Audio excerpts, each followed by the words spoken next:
함께 보겠습니다.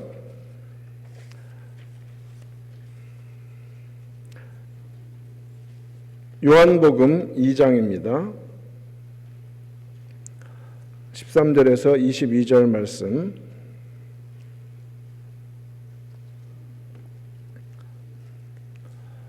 요한복음 2장 13절부터 22절 한 절씩 교독하겠습니다.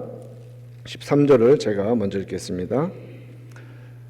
유대인의 유월절이 가까운지라 예수께서 예루살렘으로 올라가셨더니 성전 안에서 소와 양과 비둘기 파는 사람들과 돈 바꾸는 사람들이 앉아 있는 것을 보시고 노끈으로 채찍을 만드사 양이나 소를 다 성전에서 내쫓으시고 돈 바꾸는 사람들의 돈을 쏟으시며 상을 엎으시고 비둘기 파는 사람들에게 이르시되 이것을 여기서 가져가라. 내 아버지의 집으로 장사하는 집을 만들지 말라 하시니 제자들이 성경 말씀에 주의 전을 사모하는 열심이 나를 삼키리라 한 것을 기억하더라. 이에 유대인들이 대답하여 예수께 말하기를 내가 이런 일을 행하니 무슨 표적을 우리에게 보이겠느냐. 예수께서 대답하여 이르시되 너희가 이 성전을 헐라 내가 사흘 동안에 일으키리라. 유대인들이 이르되 이 성전은 46년 동안에 지었거늘 내가 3일 동안에 일으키겠느냐 하더라. 그러나 예수는 성전된 자기 육체를 가리켜 말씀하신 것이라.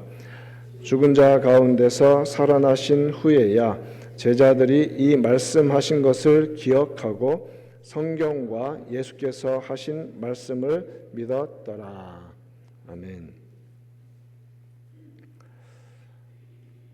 요한복음 2장 13절부터 22절 이 말씀을 본문으로 하여서 예수님과 성전이라는 제목으로 함께 하나님 말씀에 은혜를 받겠습니다. 예수님은 이 땅 가운데 말씀이 육신이 되어 오신 하나님의 아들이십니다. 말씀이 육신이 되었다. 그렇다면 구약 시대에 선포된 말씀, 선지자들을 통하여서 선포된 많은 말씀들이 있었지만 또 기록된 하나님의 말씀이 있죠. 그래서 구약에는 율법 그리고 선지자, 이제 시가서 이렇게 이제 크게 구분할 수 있는데 일반적으로 모세 오경을 가리켜서 율법이라고 불렀습니다. 그것은 하나님의 말씀입니다.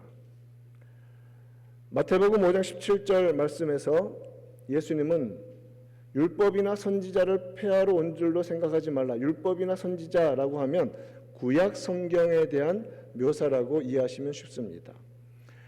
구약 시대 때 하나님이 하신 말씀을 내가 다 없애려고 율법을 없는 것처럼 여기려고 온 것이 아니다라고 말씀하시면서 완전하게 하려 함이라. 다 이루려 오셨다라고 말씀하십니다. 1.1획도 떨어지지 아니하고 다 이룰 것이다라고 하셨습니다. 유대인의 유월절이 가까이 다가옵니다. 예수님께서는 예루살렘으로 유월절을 지키기 위해 올라가셨습니다. 이스라엘의 모든 남자는 1년에 3차례 반드시 하나님 앞에 나아오라고 명령하셨습니다.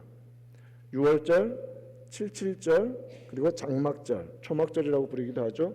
이 세 절기에 반드시 하나님께 나아오라고 말씀을 하셨고 율법에서 명령하셨기 때문에 예수님은 율법에 순종하여 예루살렘으로 올라가셨습니다. 예수님은 어떤 분이십니까? 요한복음 1장에서 우리가 이미 살핀 대로 예수님은 창조주 하나님이십니다. 태초에 말씀이 계시니라. 이 말씀이 하나님과 함께 계셨으니 이 말씀은 곧 하나님이시라. 예수님은 창조주이십니다. 삼위일체 하나님이 창조주이십니다. 예수님께서 사람이 되어 오셨습니다. 창조주께서 피조물이 되셨다는 말씀입니다. 신비이죠. 성부 하나님께서 구원하시기로 작정하신 자들, 택하신 자들의 죄를 대신 지시고 죽으시기 위해 그 아들이 사람이 되신 것입니다. 그는 하나님의 택한 백성인 유대 민족 중에 오셨습니다. 그리고 예수님은 삼위일체 하나님, 창조주 하나님이시기 때문에 율법을 누가 주셨습니까? 하나님이 이스라엘에게 주셨죠. 그러면 예수님은 율법의 창시자이십니다. 율법을 주신 분이시죠. 또 특별히 예수님은 말씀이시기 때문에 말씀인 율법을 친히 주신 분이 예수님이죠. 삼위일체 하나님이 주셨지만 우리는 율법의 창시자라고 예수님을 묘사할 수 있습니다. 그런데 놀라운 일은 무엇입니까? 율법을 자기 백성에게 주신 분이 그들이 하나도 지키지 못하니까 직접 이 땅 가운데 사람이 되셔서 오셔서 그 모든 율법을 다 지키셨습니다. 예수님은 순종의 본을 보여주셨습니다. 순종하시되 형식적이고 헌신 없는 겉모습이 아니라 마음을 다해 아버지께 순종하셨습니다. 히브리서 5장 8절과 9절은 예수님의 순종을 이렇게 묘사합니다. 그가 아들이시면서도 받으신 고난으로 순종함을 배워서 온전하게 되셨은즉 자기에게 순종하는 모든 자에게 영원한 구원의 근원이 되신다라고 말씀하십니다. 예수님께서 유월절을 지키러 예루살렘에 올라가셨을 때 있었던 사건이 오늘 본문에 기록이 되어 있습니다. 성전은 정말 웅장하고 화려하게 지어졌습니다. 헤롯이 로마 양식까지 동원하여서 정말 거대하게 지었던 그러한 건축물이었습니다. 그런데 그 속에서 이루어지고 있는 일들이 예수님의 거룩한 분노를 일으켰습니다. 첫 번째로 이것을 기억합시다. 예수님은 무엇에 대해 분노하셨습니까? 세상 재물의 욕심을 채우려고 성전을 더럽힌 것에 대하여 예수님은 분노하셨습니다. 14절 말씀에서 성전 안에서 소와 양과 비둘기 파는 사람들과 돈 바꾸는 사람들이 앉아있는 것을 보셨습니다. 여기에서 말하는 성전이란 우리가 말하는 성소, 지성소를 의미하는 것이 아니라 성소, 지성소의 건물이 있죠. 그리고 그 앞에 이스라엘의 뜰이 있습니다. 거기는 이스라엘 남자들만 들어갈 수 있습니다. 그리고 이스라엘 뜰 그 문이 있고 그 바깥에는 여인들의 뜰이 있습니다. 이스라엘 여인들만 들어갈 수 있는 뜰입니다. 그리고 여인들의 뜰 둘레로 커다란 울타리, 커다란 그 벽이 세워져 있습니다. 그리고 그 바깥을 뭐라고 부르냐면 이방인의 뜰이라고 합니다. 바로 이방인의 뜰도 그냥 울타리 없이 담 없이 다 펼쳐진 것이 아니라 그 둘레에 어마어마하게 높은 담으로 쳐져 있습니다. 그 모든 것이 성전 경내로 여겨지는 것이죠. 성전이라고 하면 우리가 이해하듯이 번제단에 있는 그 앞에서 판 것이 아니라 이방인의 뜰에서 이러한 일들이 있었던 것을 기억하시면 됩니다. 거기에서 판매되는 소와 양과 비둘기는 무엇을 위한 동물입니까? 제사를 위한 동물입니다. 먼 지방에서 오는 사람들이 제사하기 위해서 구입해야 하는 동물이었습니다. 또한 이스라엘 모든 남자들은 1년에 성전세를 내야 합니다. 반세겔을 내야 합니다. 그런데 반세겔은 로마 돈으로 낼 수 없습니다. 반드시 유대 동전으로 내게 되어 있습니다. 그래서 온 세계 사방 지중해 연안에서 몰려온 사람이라 유대 동전을 누가 바깥에서 씁니까? 다 로마 동전을 쓰다가 들어와서 환전해야 되는 일이 벌어진 거죠. 유대 동전으로만 받으니까. 그래서 환전상이 성전 안에 있는 겁니다. 자, 이러한 장사와 이러한 환전상들을 허락한 사람은 누굽니까? 대제사장과 종교 지도자들이죠. 그런 부정한 이득을 챙기기 위해서 성전 경내에서 장사와 환전을 하도록 허락했고 자리세를 받아서 이득을 취한 겁니다. 얼마든지 그런 일들은 성전 경내 바깥에서 할 수 있는 일들인데 굳이 이방인의 뜰 안으로 받아들여주고 그것이 마치 자신의 땅인 양 거기서 자리세를 받고 온갖 명목의 수익금으로 착복하며 이 세상의 재물을 축적하는 수단으로 활용했던 것입니다. 지금 무슨 말입니까? 하나님을 섬기는 일을 세상의 재물을 얻는 일로 악용하고 있는 것입니다. 경건을 이 땅에 있는 재물의 유익의 방도로 쓰는 것과 무슨 차이가 있습니까? 그런 모습이죠. 하나님을 섬긴다고 하면서 겉으로 내세우는 명목, 특별히 거룩함을 위장한 명목은 얼마나 그럴듯합니까? 제사를 돕기 위해서 동물을 팝니다. 성전세를 바치도록 하기 위해서 환전을 하게 합니다. 그러나 그곳에서 장사하고 환전하는 사람들은 장소 렌트비를 내야 하죠. 자신들도 이익이 있어야 하죠. 그러면 어떨까요? 더 웃돈에 얹어서 장사하는 것이죠. 이와 같이 예수님은 종교를 위장한 허울 좋은 명목과 물질에 대한 죄악된 욕망에 대해서 분노하신 것입니다. 15절 노끈으로 채찍을 만드사 양이나 소를 다 성전에서 내쫓으시고 돈 바꾸는 사람들의 돈을 쏟으시며 상을 엎으셨다. 여러분, 예수님의 모습이 이런 것이 상상이 됩니까? 진짜 분노입니다. 채찍을 만들어서 동물들 다 치면서 다 몰아내시고, 그러한 모습을 주님은 선명하게 보여주십니다. 주님은 뭐라고 하셨습니까? 우리에게 내게로 와서 배우라고 하십니다. 나는 마음이 온유하고 겸손하다고 분명히 말씀해 주셨습니다. 화평의 주님이십니다. 심지어 주님께서는 40일을 금식하신 후에도 유혹하러 달려드는 마귀, 그 악한 영을 힘이나 폭력으로 제압하지 않으셨습니다. 무엇으로 제압하셨습니까? 말씀으로.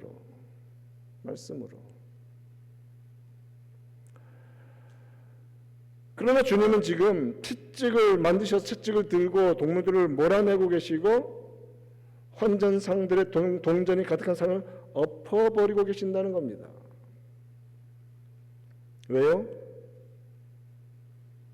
제사를 핑계 삼아 세상 물질을 축적하고 하나님께 드리는 헌신과 헌물을 이용하여 자신들이 진짜 섬기는 세상의 물질을 숭배하는 자들, 그것으로 하나님을 모욕하는 것을 간파하고 주님은 분노하신 것입니다.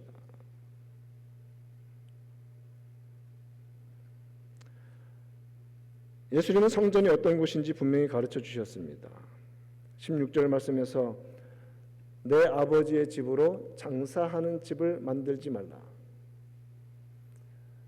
My father's house. 성전을 이렇게 부르고 계십니다. 하나님의 아들이신 예수님께서 하나님 아버지의 집이 인간의 세속적인 욕망으로 더럽혀지는 것을 참지 않으셨다는 말씀입니다. 유대인들은 모세를 따른다 하면서 외형적인 제사에 치중하며 물질을 추구하는 이 가짜 신앙에 머물러 있었던 것이지요. 그런데 히브리서 3장 5절과 6절은 이렇게 말합니다. 모세는 하나님의 온 집에서 종으로 신실하였고 그리스도는 누구십니까? 하나님의 집을 맡은 아들이라고 말씀하십니다. 격이 다릅니다. 모세는 하나님의 집을 위한 종, servant. 예수님은 하나님의 독생자 아들이십니다. 예수님이 성전을 깨끗하게 하신 이유는 바로 그 집이 아버지의 집이기 때문에 그렇습니다. 그는 아들이시기 때문에 아버지의 집이 거룩하지 못하게 회파되어 가는 것을 견디지 못하시는 것입니다. 주기도문의 첫 구절은 무엇입니까? 하늘에 계신 우리 아버지여 이름이 거룩히 여김을 받으시오며 라고 시작합니다. 하나님의 이름의 영광과 거룩함을 위해서 주님은 목숨을 다 내어드리는 순종의 자리로 오셨습니다. 그러나 하나님께 제사하고 오직 그만 높여야 하는 그 성전 그 자리가 인간의 물질적인 욕망으로 더럽혀지고 있는 것입니다. 그러므로 아들이 아버지의 집을 향한 그 열심을 가지고 성전을 향한 열심을 가지고 깨끗하게 정화하시는 것은 당연한 아들의 모습이었다는 말입니다. 예수님은 시장 바닥처럼 변질되어 버린 하나님의 집을 청소하셨습니다. 마태, 마가, 누가, 요한 사복음서라고 하죠. 사복음서에 어떤 사건이나 예수님의 말씀이 다 기록된 것이 참 드뭅니다. 많지 않습니다. 그런데 이 사건, 성전을 정화하신 이 사건은 사복음서에 다 기록이 되어 있습니다. 마태복음 21장, 마가복음 11장, 누가복음 19장.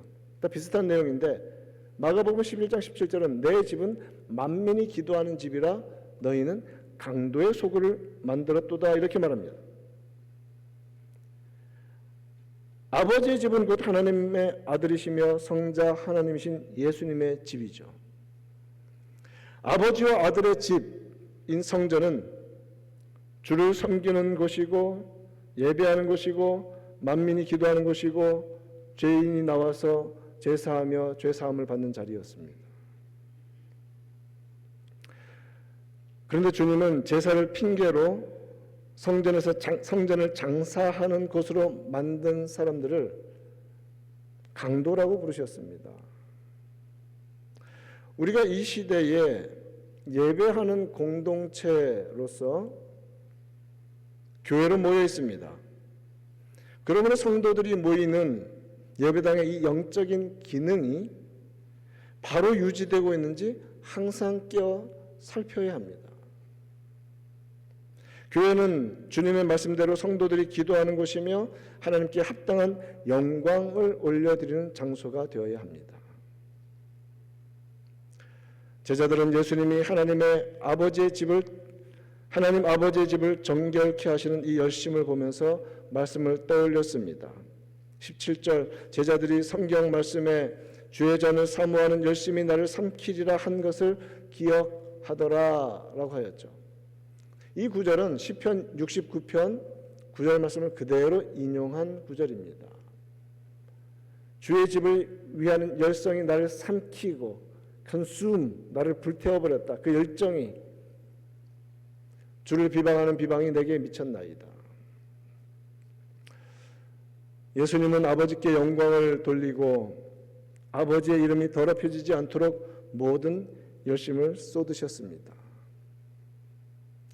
우리도 예수님을 닮아서 주의 몸된 교회를 세상적으로나 세속적으로 사용하지 않고 기도와 예배의 중심지로 정결하게 지켜야 할 것입니다.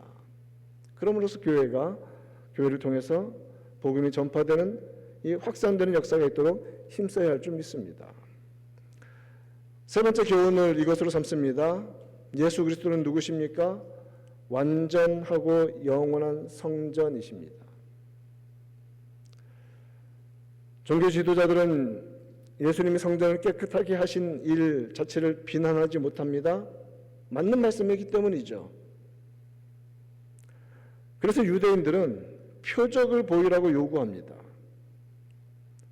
예수님께서는 성전을 헐어버리면 3일 만에 다시 일으키겠다고 말씀하십니다. 20절, 21절 말씀이죠. 유대인들은 말합니다. 야, 이 성전은 46년 동안 지었다. 그리고 역사 기록을 보면 아직도 완공이 되지 않은 상태입니다. 계속해서 건축 중입니다. 그런데도 거의 기본적인 화려한 내용들은 다 세워져 있죠. 그러면서 46년 동안 지어도 지금 다 짓지 못했는데 어떻게 3일 동안 다 일으킬 수 있느냐. 예수님은 성전된 자기 육체를 가리켜 말씀하신 것이라고 하였습니다. 예수님께서 성전을 사흘 만에 다시 일으키시겠다고 하신 것은 그가 고난을 당하여 죽으실 것이지만 3일 만에 부활하실 것을 미리 말씀하신 것입니다.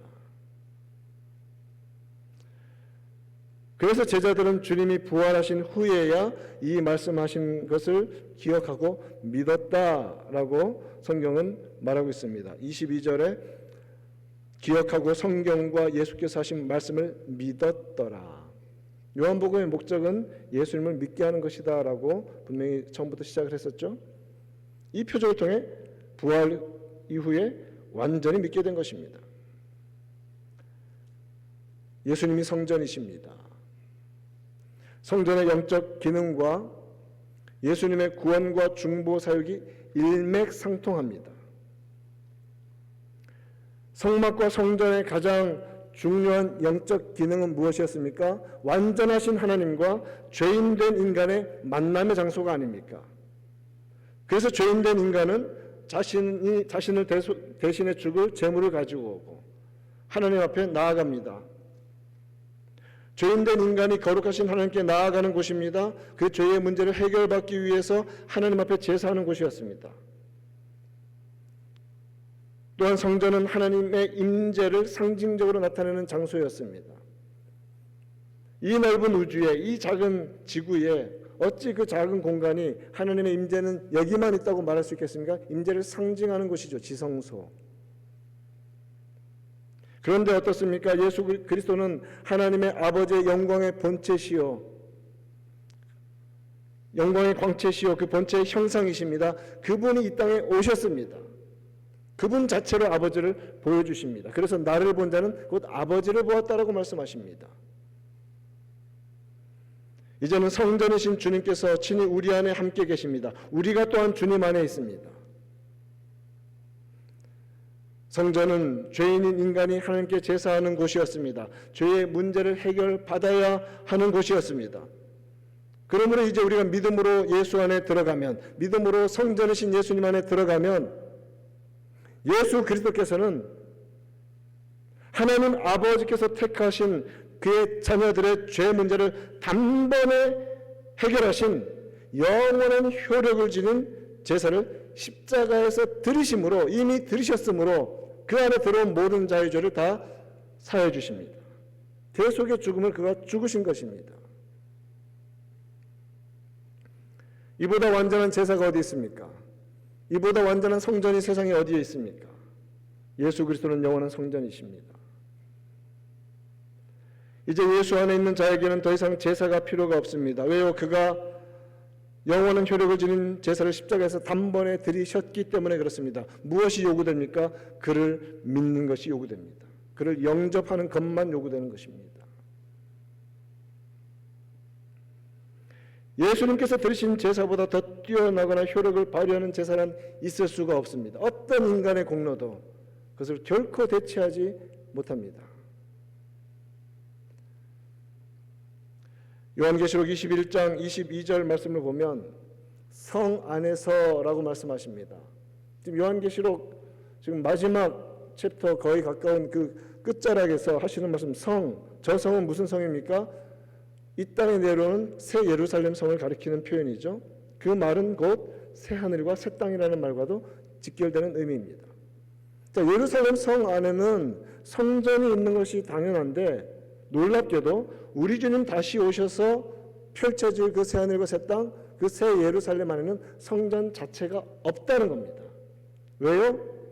하나님이, 전능하신 하나님이, 그리고 하나님의 어린 양 예수 그리스도께서 성전 그 자체이시기 때문에 그렇습니다. 이미 우리는 영적으로 그분 안에 있습니다. 성전 안에 있는 것입니다. 그를 통하여 하나님 아버지의 보좌 앞으로 그 임재의 자리를 우리는 날마다 나아가는 특권을 누리고 있습니다. 그래서 우리는 왕같은 제사장의 특권을 누리며 살아가는 것입니다. 우리 주님 다시 오실 그날을 믿음으로 바라보며 살아가지만 그러나 영적으로는 이미 이루어진 이 놀라운 은혜를 누리며 살아가는 지혜로운 성도 되기를 간절히 축원합니다.